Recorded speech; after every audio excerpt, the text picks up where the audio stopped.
आज पता मैं अपने ऐसे कमरे की शेल्फ की सफाई कर रही थी और मुझे वहाँ पे ना एक ये डायरी मिल गई। तो हालांकि ये डायरी मेरी नहीं है, ये मतलब मेरे पापा की डायरी है। और एक चीज़ मुझे इसमें ये मिली है, ये पत्ते। तो क्या आप जानते हैं कि ये पेड़ के पत्तों को कहते क्या है, ये पेड़ को क्या कहते हैं और इसकी क्या इम्पोर्टेंस है। तो चलिए जानते हैं इस पेड़ के बारे में, जिसका नाम है मोरपंखी।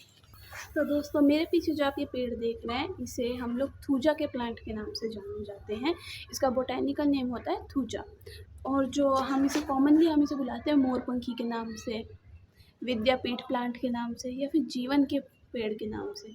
अब हम इस अकेले पेड़ को इतने सारे नामों से हम क्यों बुलाते हैं? सबसे पहले मोरपंखी, क्योंकि इसके जो पत्ते होते हैं, आपने देखा होगा, इसके जो पत्ते हैं ये मोर के पंख के जैसे हैं, लेयर्स में।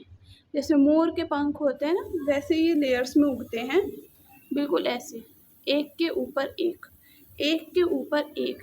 क्योंकि ये ऐसे लेयर्स में उगते हैं और मोर के पंख भी ऐसे ही लेयर्स में उगते हैं, इसलिए इसे मोरपंखी बोला जाता है।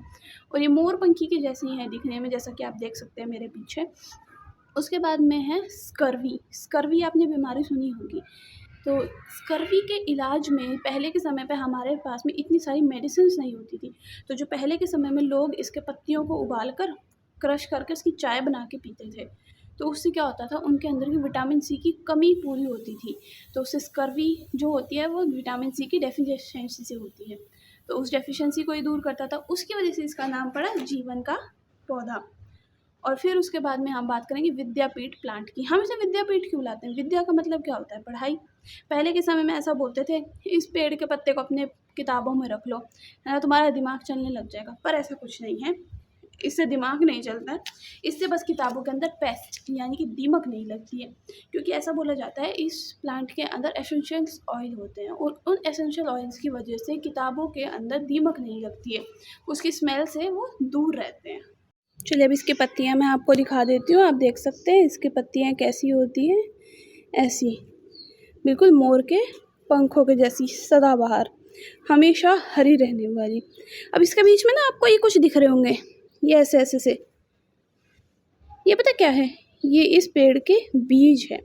इसी के यूज़ से हम इसे दूसरी जगह पे उगा सकते हैं। अब ये ना बहुत ज़्यादा हार्ड होता है, ये ऐसे हाथ से नहीं टूटता है, बहुत ज़्यादा ताकत लगानी पड़ती है। तो इसके लिए मैंने ऑलरेडी एक बीज इसका मैंने तोड़ के रख रखा आप लोगों को दिखाने के लिए कि ये मैंने एक इसका बीज एक तोड़ के रख रखा है। तो इसके अंदर 3 से 4 काले रंग के बीज होते हैं, और इन बीजों को ही अगर हम मिट्टी में बो देते हैं, इसको थोड़ा सुखाकर, तो इससे हमें दूसरी मोरपंखी मिलती है। हालाँकि इसकी स्मेल मुझे तो कुछ नींबू जैसी लगती है। तो इस प्लांट के बारे में एक बोनस पॉइंट और बताती हूँ।